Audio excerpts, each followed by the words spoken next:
Boom. Boom. Ooh. Love it. Let's do it. Let's drill it. Boom. Boom. Right. Your mic goes so hot when you do that. It just like cuts out. Stop. I'm trying to pro this thing up. Well, Craig, who do we have today? Oh, well, I'll tell you who we have. We've got Cassidy. The notes. Cassidy. Arbeli. That's right. I didn't want to say it wrong. Is that how you pronounce it?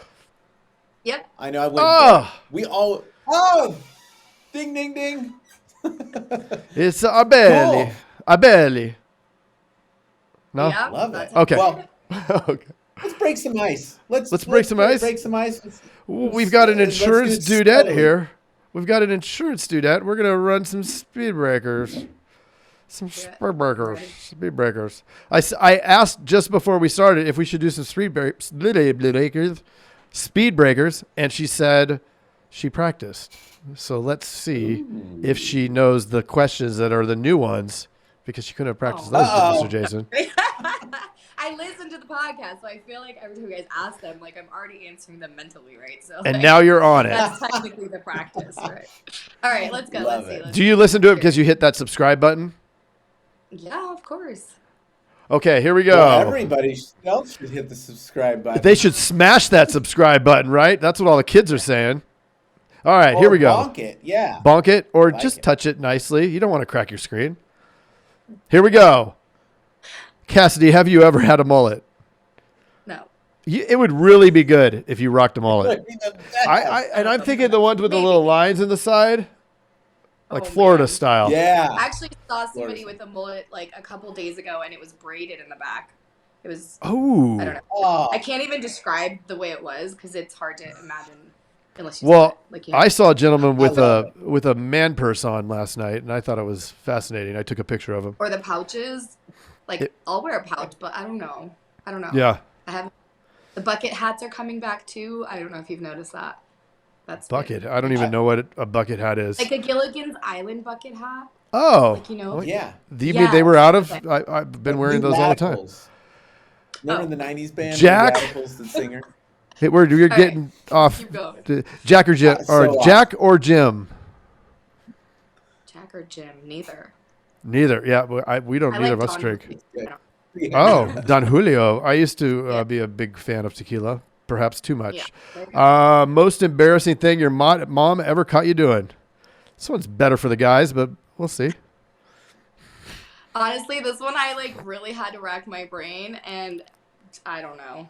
Sneaking out the window probably in the middle of the night was pretty embarrassing. So I would get grounded in high school. I would get grounded, and then I would sneak out the window because that was my solution to not being able to go out. And then they nailed the window shut. Oh my God. Yeah. Oh, actually, wow. It wasn't sneaking out the window. I'm sorry. I got caught sneaking back in the window. At that happened. That happened to me. I'm like, wait a second. And I just remember my mom screaming like, she's here. And I was like, you're like, I should just leave. Yeah, I'm like, go back out the window. And you're in much worse shape when you come back in the window than you are when you go out the window. So it's like you're caught. There's no. Well, I fell out. Okay. Ever jumped out of an airplane? No. No? Oh. Best dinosaur? Oh, God. I don't know. I love that question. Like, I don't even know any more than Tyrannosaurus Rex. Well, that's it. That's the correct response. Although there is no wrong answer. How many kids 3 have you made cry? Please wait for the entire question. All of them. Several times. All of them. Good. Here we are. Count Chocula or Count Dracula? Count Chocula. In 1985, Marty McFly went back in time. What year did he go back in time to? I don't know. I was just born. Oh. I've seen it. I don't know where he went back in time. 60 something, right? It was 60 something. Do you know, Jason? 55. Oh, it was 55. 55 is the correct answer. It been early 50s or early 60s, late 50s. For the sake of speed, I'm going to skip the bonus question because that one won't be known. What kind of car was Kit? Do you know who Kit is? No. Oh God, this is Michael, should I use the ejection seat? Trust me, it's more embarrassing that like Craig even asked the question than it is bad. That Yes. someone. you How not about this? knowing it. Do you know what country or what country David Hasselhoff is huge in? Um, Do you know who David Hasselhoff is? I do. Okay, come on, I'm not that young. Baywatch, yes. But he was on another show Yes. too that like, right? Yes, The other Knight one. Rider. Knight Rider. That's And it. that's the Knight one that Rider. had Kit. Oh, okay. Well, there you Craig's go. a huge fan. Craig's a huge fan. Big, He's got big time. Hasselhoff underwear. Yep. Yeah. Okay. Wow. Final question. The final question. No, dogs or cats? Dogs. Tacos or burritos? Nice. Tacos. Trump or Biden? Neither. Neither. And Nope. since it wasn't in this group of questions, what's the fastest speed you've ever driven? Probably about 215. I got really lucky. What? Yeah, I got to test drive a bunch of cars on a racetrack out here. Wait, in Vegas. you And drove 215? yeah, it was so cool. Like I Miles didn't per know I was hour doing or this that kilometers? day. No, on miles. I was invited and I didn't know I was gonna be doing this. And so I was in like this dress and heels and we test drove a bunch of BMWs on a racetrack out here. It was so fun, so awesome. Where do you live? Las Vegas. Las Vegas. Oh, well, We have the okay. Motor Speedway That's here, just but we did that's it on just a like speed a limit road. there. Yeah. That is 215. so Something like cool. that. That's why our rates are so high. 215. Are you sure it was 215? Yes, it was very, very fast. I'm telling you. That is very, very fast. And I was in Well, you heels. win. Like, that was the best part. You win. You won. I wish won. that like I Heels? had recorded it somehow, so I had proof, but I don't, unfortunately. We believe you. 200 in heels. We Yeah. believe Maybe you. that's the title of this podcast. 200 in heels. It is. That's actually Write a that really good down. podcast title. Oh my gosh. That would be good. Have any paper? Jason. Cassie, what was the first concert you ever went to as young as you can remember? So I was actually 11 years old, and my mom is like the coolest, funkiest mom ever. Probably not someone who should have been a parent at the time, but she's the best. She's amazing. And she took me to a Warped Tour at the Hollywood Bowl. And so it was like everyone from Green Day to, Oh, oh my God, there were so many I can't even think right now. But like, it was the best day of my life. It was so awesome. Wow. So I've Love loved it. concerts. that is super cool. That is cool. Yeah, super cool. So from Green Day to now, what got you mixed up in all kinds of stuff that brought you here?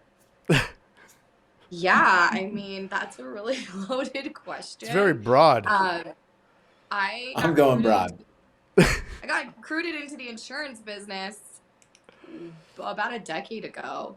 And ever since then, I just like fell in love with the industry, which I never thought I would be. Like I always say, like when I was little, I did not play with my dolls trying to sell life insurance. Just not what What? I didn't. Did you? I mean, I don't know. I Maybe you did. love right? playing with my dolls, having them sell life Yeah. insurance. You did. And you know, I started in the captive world with State Farm and loved it, loved the culture, loved the people. Still some of my really, really good friends that I've made. And about 3.5 years ago, I would say, I moved into the independent side, and I just like really love it. I love residual income. I love the game of selling policies, especially Ooh. big ones. I love seeing my team get financial security and stability in their life, and you know, the loyalty and the culture that we've built. So it's a lot of things that don't have anything to do with insurance, right? It's kind of business in general. I'm obsessed Yeah. with business. Well, Yeah. that's the fun part of it. Yep. Yeah, but That's it's all I also can the say part about that I that. think a lot of insurance agents also don't like look at or embrace or have as a focus or a priority. I think that there's a lot of people who get into this industry and they don't always run it like a business. They kind of just Right. run it like a job, unfortunately, where, you know, we become glorified employees a bit. And I feel very lucky to have been able to then take the profit from the residual income and the agency growing and things to open a business almost every year since about 5 years ago. So we're up to 5 different ventures and businesses now.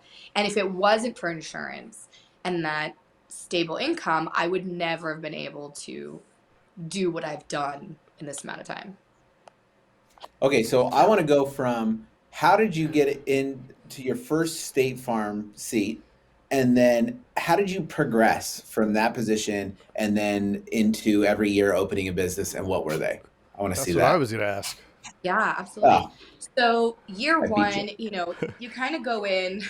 God, I remember they had a 9-month training program. Now it's a little bit less, but at the time it was 9 months. And what's crazier is that right before I started the 9 months training, I had Someone could have a 12 months older baby in that son. amount of time. Yep, I found out I was pregnant, and I remember Oh, going to look at that. my yeah. You could have I a baby in remember that going amount of time.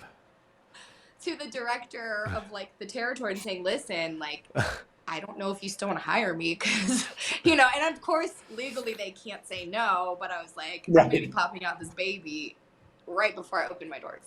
So, needless to say, I still went through it, still went through the training, flew back and forth, and baby comes, we start business, and I barely knew how to put anybody on hold. Like, love State Farm in so many ways, but like the training program did not set me up to be successful. 9 On And months. day one, yeah, on day one, how old was your baby? 3 weeks. Oh my Yep, he gosh. was in the carrier, and I'm like rocking him. You're I'm like like, getting him on the phone. Yeah, pretty you gotta much. That's run. like Yeah, Jason. yeah, that's what it was like, 100%.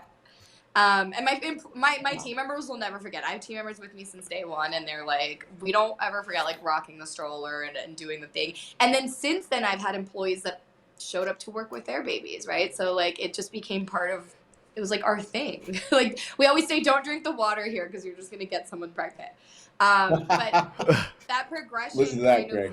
started with Huh? internet leads like everybody else, and kind of just doing what everyone else is doing because we had no idea what we were doing.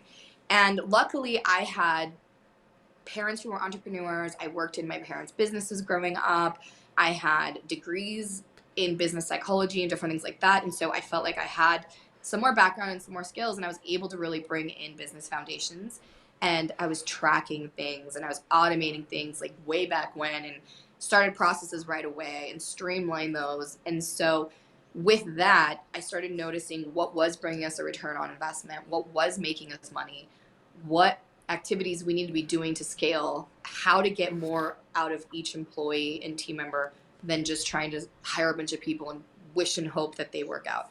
And so with that, we started eliminating internet leads. We started going after commercial business. We were referral based only.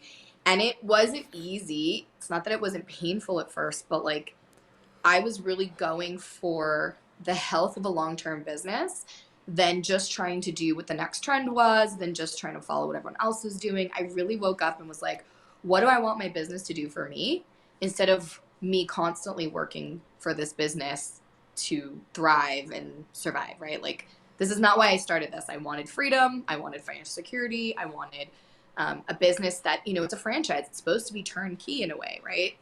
And I built that. And I think every year it was just about growing more and stopping to do the things that were not making us money and also the things that weren't bringing us joy. So eliminating some of the type of clientele we didn't want, focusing on what we did want, and the whole team was on board. I think that as a leader, you've really got to point to the horizon and be like, yo, you coming with me or not? Because this is where I'm going.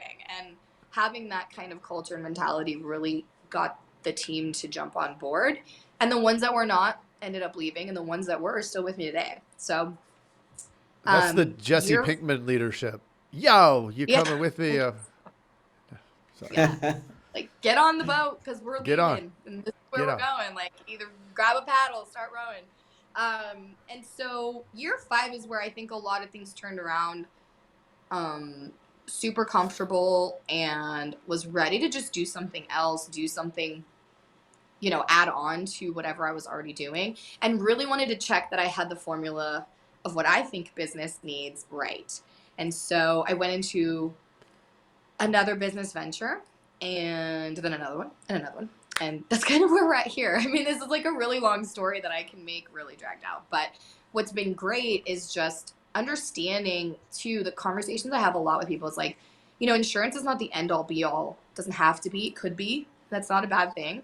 But like you guys have podcasts now. Like there's so many things that we can do, and it can be the thing that allows you to grow and do what you really love. Yep. And now, I'm helping other female insurance agency owners get that too, and that's been like my dream forever. So I love that, and let me boil down some of what you said, because I think it's really important. You came in not knowing how to put somebody on hold, and now you say the words of somebody who's pretty experienced in business.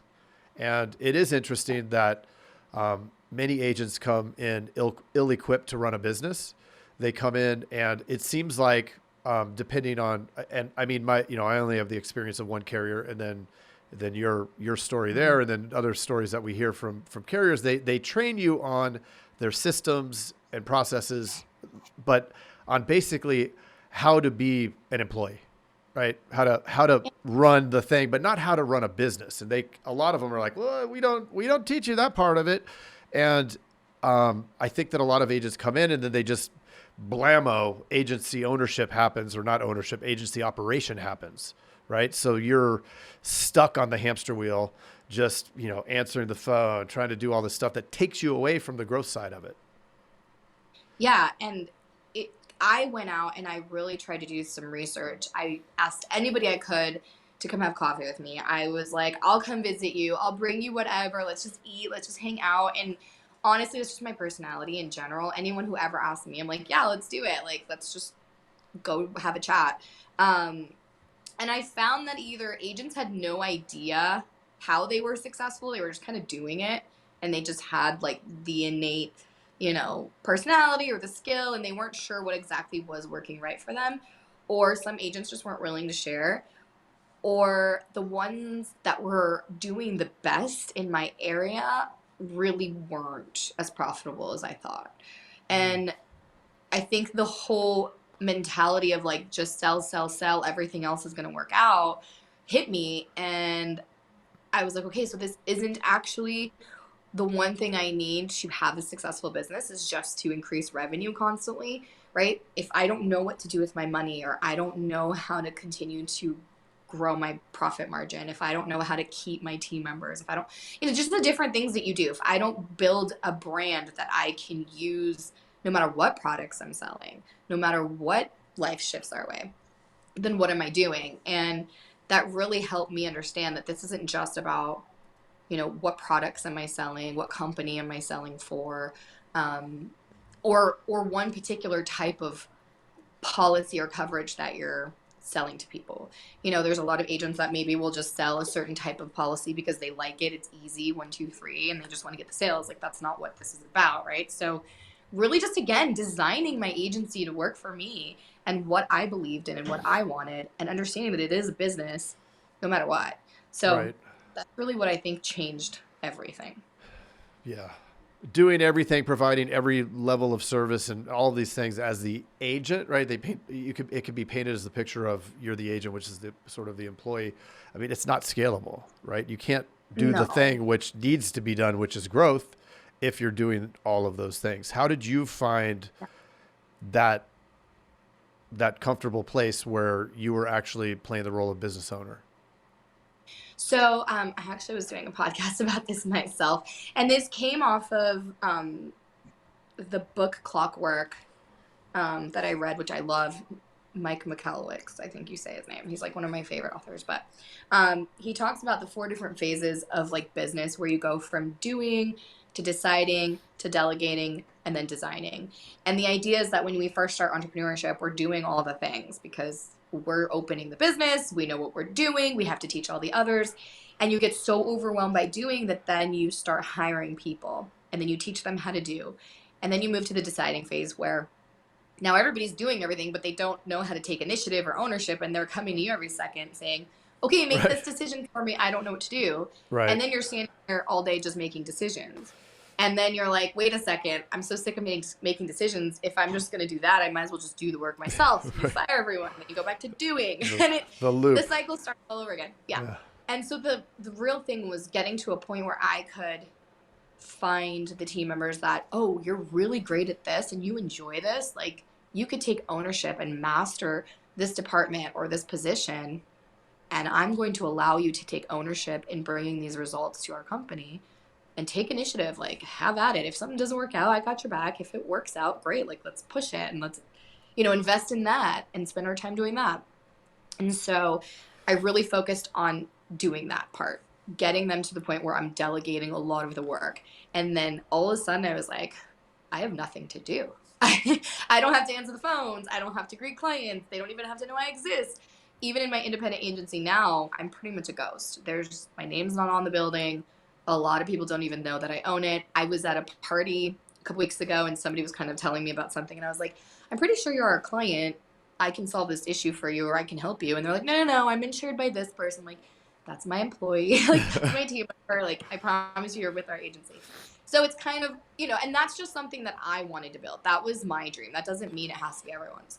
And so as I delegated, and then I got to a point where I'm like, okay, I have a process where I can hold everyone accountable, but I don't really need to anymore. They know how to do what they need to do themselves, that I can start designing stuff. I can design if I want to open another location, if I want to go independent, if I want to niche down into commercial and then even niche down more into specific industries. I can decide that I don't want to work anymore. I can design other businesses and other streams of income. And that's kind of how that all started. That is awesome. How was the transition from the captive to independent? So the story is not a positive one, unfortunately. There's some things that happened with State Farm, which I'm sure you've heard stories from many people. It's not any different. But after, some of the things that happened, I just had not a great feeling. And I really wanted to own my own book of business. I really wanted to have a little bit more freedom on how I could brand, how I could market, the things that I can do with my team and just have more freedom. And I knew my worth. I knew what I could do. So we basically walked away from a really large book of business, being number one in our territory for a really long time in commercial. And I was like, I don't care about the money. I got to go. My integrity just was not aligning with myself. You just completely walked away from it. Yep. I gave us 6 months and I told my sales leader, I was like, look, in 6 months, I'm out of here. Like, do what you got to do. If you have to if you have to make me leave now, it is what it is. And, we opened independent, and in 3 years of independent agency, we tripled what we walked away from. Let's just say that. So wow, it was worth it. 100%. It was scary. It wasn't easy, but we came in with experience. We knew exactly what we wanted to do and we just went for it. It was. Do you bring your team? Pretty crazy. Yes. Mm-hmm. Actually, I think only one of them did not move over. Something happened. I think they moved. I honestly don't you did Jerry Maguire, but they all got up and went with you. Yeah. Basically. Without giving away, any kind of details that you don't want to, but I think a lot of people have found themselves in that situation or might end up in that situation, because that's a hot topic, right? When you're a captive, a hot topic is the independent side or whatever. So what were some of the things that you were going through? How did you overcome them? And what have you found on the other side that you could maybe shed some light on for some agents? Yeah. So I would definitely say one of the things was that I drank the Kool-Aid. I mean, I was State Farm hardcore. I had been a client for all my life, pretty much. And my parents, that was it. I never thought that it would be anything else. And I think that the issue is that my trust in them got questioned and my integrity got questioned by them. And then my trust came into question of if I trust them anymore. And then it started happening all over the place. And suddenly I realized, I am not in control. I've put in my blood, sweat, and tears into this. And, as important as it is for me that I've built this, I can do it again. I believed in myself and I didn't need them to believe in me, which it felt like I was just another number. And that's not what I wanted. Especially the process of going through an audit or a compliance thing. and then finding out after, like, okay, we didn't find anything, we still want you to be an agent, like, and the way that you get treated and still not having anything basically happen, it was just really bad taste in my mouth. And I feel like you just got to be careful, read your contracts, know that at the end of the day, like, business is business, right? So, like, I also didn't take it personal because it is what it is. I knew that it was my moment to move on to do something else. But I just think that you need to understand, like, you got to look out for yourself. Don't just go chasing all the awards and all the bonuses and all that stuff, because that's all short lived. It's really about creating this business long term and how you want it. Like, maybe you need to play the rules till you get the contract, right? Or till you get that appointment if you're with the captive, or trying to get appointments with carriers for independent. But then what does that mean for you in the long run? Like, stop looking at the short sighted things and really think about, is this for you? And I So, still love And I love one of the things, I love what you said is that you learned a lot and you had a lot of equity in that. And I think a lot of people can feel confined in a captive space, but what they don't realize is all the stuff that you're learning is really your equity. And to to the point of what you did, it's like you learned a bunch, you had all that equity and you were able to transition out. Now, that might make some captive people like realize your worth, realize that you can do it regardless, and then that'll make it feel less confined, I think. You know what I mean? Too. Because I think when you are captive, you feel a little confined, but it's like, dude, you're crushing it. Like, you could leave if you wanted to, but it might Yep. make you feel a And little bit better staying. I do want to give the time that I spent there the credit it deserved, because it really did give me the space and the platform and, you know, whatever I really needed that I could absorb from them to allow me to learn how to do better in the next phase, in the next chapter. And if I didn't have that, I probably wouldn't have been as successful in the short time of independent agency that I have been, and looking forward. And what's great is that suddenly my team members got tastes of what it's like to write $500,000 policies. And they're like, huh, I could do this. And all of a sudden, 3 months later, there was another one. And it's like, these are the type of things that I only dreamt of, right? Like year 1, year 2, year 3, even year 5. Like, I was like, people do that? You know, people pay $500,000 in insurance. We're like, yeah, they do. So when you get over certain levels, you almost laugh at yourself that that was a dream once it's realized. yeah. And then you start dreaming bigger. And it's totally possible. Yeah. So. We're our worst enemy. We talk ourselves into thinking that we can't do those things. And then it's like, oh, well, that wasn't that hard. Right. It's all it's not. the anticipation is worse than the actual thing itself. So that's what I always say when it comes to, like, so when I coach or consult some of my clients now on, sometimes I'm like, this team member's not working. We got to get rid of them. Like, they're just not working for you. And they're like, but I have to fire someone. And I'm like, I promise you, dealing with this person for another month or 2 is so much worse than the 5 minutes it's going to take for you to let them go. Like, that was one of the things that I'm like, it's really not that bad to have that. I mean, the conversation sucks, but it's like, would you rather deal with them for longer when it's not working out, or set them free and have a 5-minute uncomfortable conversation? And I think that's the kind of mentality, like, yeah, this is going to have some growing pains, but then, you're on the other side and it's great over here. Like, come on over. Yep. So, yeah. So talk a little bit about the other businesses that you've opened now that you've been able to create the ownership piece. There's quite a few. We have a manufacturing company where we manufacture products in import-export from China, and then do some e-commerce. And then we have Well, how'd you get into that? It's a combination of me and my husband, but also family stuff. So like I said, I came from a family of entrepreneurs, and sometimes some of them have been opportunities that have presented themselves, and some of them we just kind of fell into. So that kind of came from like a family thing, and then we just took it over. And then we bought commercial space when we transitioned to independent agency. And so then we tasted commercial insurance. Oh my gosh, commercial landlordship. And so we've actually bought 4 properties since then. So we've become commercial landlords. We have an RV rental business. So we rent Oh, RVs, cool. people on trips, and a couple other things. I mean, there's all kinds of stuff. It's sort of random, but I really enjoy the low investment, high return, and stuff where I can create processes for, and then I can step away where I'm not constantly in the business. So that's really more what I look for when I'm investing or trying to work in another industry. So the e-commerce is probably the biggest one that takes most of our effort, but it's me and my husband kind of doing it. So luckily I have somebody else to help me. That's super cool. Love it. Well, talk about the coaching. I'm super curious. So you said that So this is your, I mean, this is what you really like to do, right? yeah, this is kind of my passion project.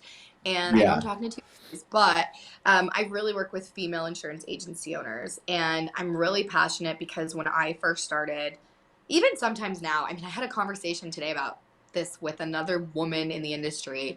And the comment was, all of our male underwriters don't really like females. It's like, anyways, so why I bring this up is because I feel like we have a different experience in this industry. And as I think it's shifting and getting better, where it's a little bit more equal and there's not that much of like this gender feeling gap, I think that there is a huge lack in support for women specifically.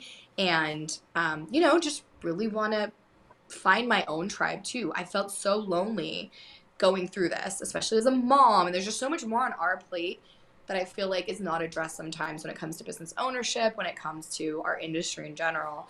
And so I do business consulting with female insurance agency owners. I have an awesome Facebook group full of these amazing women that inspire me every day too. And I have a program called Agency by Design where I teach them how to really create an agency by design and not have this success just by default and stop following what everyone else is doing, right? So basically take all the mistakes I made and take all the success that I've had and really use that formula that I feel like is what is necessary for you to have a long-term, healthy, growing business. And then specifically in this industry. So, yeah, that's pretty much me. And then I podcast for fun and let my sassy personality come out there in the world. My podcast is called Unburden Your Business. And the whole premise behind that is that, you start your business to have time, money, freedom, all the things. And we don't want to just have it be another burden in our life. We want it to actually be a blessing. So Yeah. I go on the podcast and just give out tips and things to talk about how to do that and unburden your business. Oh, great. That's me. Is that on all the I love different platforms they can find that? Yep. Mm-hmm. Cool. Well, Absolutely. I know that you're up against the wall. You have to go pick up a little one. So let's end it with Final question. The final question. What is one That's piece of right. advice that you would give to somebody that is jumping into this industry and you can't say run the other direction? No, do not run the other direction. Run Good. jump first, head first. Honestly, Love it. the biggest thing that I think if somebody would have told me this would have made my journey to a little bit more success financially, I would say is don't try to keep up with the Entrepreneur Joneses when it comes to the insurance industry. Like, put your blinders on, decide what it is that you want, and just go. And don't Right. worry about what everyone else is doing because there's so much amazing resources out there and people out there that are willing to help you. But at the end of the day, just stay true to yourself and you'll go far. Yeah. Shiny object syndrome just is a killer. Yep. There are so many things Love to it. do. Yeah. Well, is there anything else that you want to get out there? Any websites, anything for the listeners before you have to take off? Yeah, I mean, you can find me on Instagram and on the podcast. Unburden Your Business is really just my brand and everywhere you can find me. And I'd love to connect with people. Like, it's my favorite thing in the world to do. I have so much time now to kind of give back and hang out and get to know people. So please, if Awesome. you're listening, if you've enjoyed anything, come hang out. Well, thank you, Cassidy. Awesome. So great to have you on. It's always really good to have an insurance dudette on the podcast. So thank you. Yes. Yes, so Thank cool. you guys so much for having me. I appreciate it. Well, thank you. And you Thank may be you, getting Cassidy. an Insurance Dudette shirt in the mail, so we hope to see that on Okay, Instagram. I'm waiting for it. Will that be on Instagram is the question. Yes, it will. All right. Better believe it. Awesome. Well, thank you, All and right, we thanks, will guys. we'll talk to you down the road. Thank you so much. Thanks. Thanks. Bye.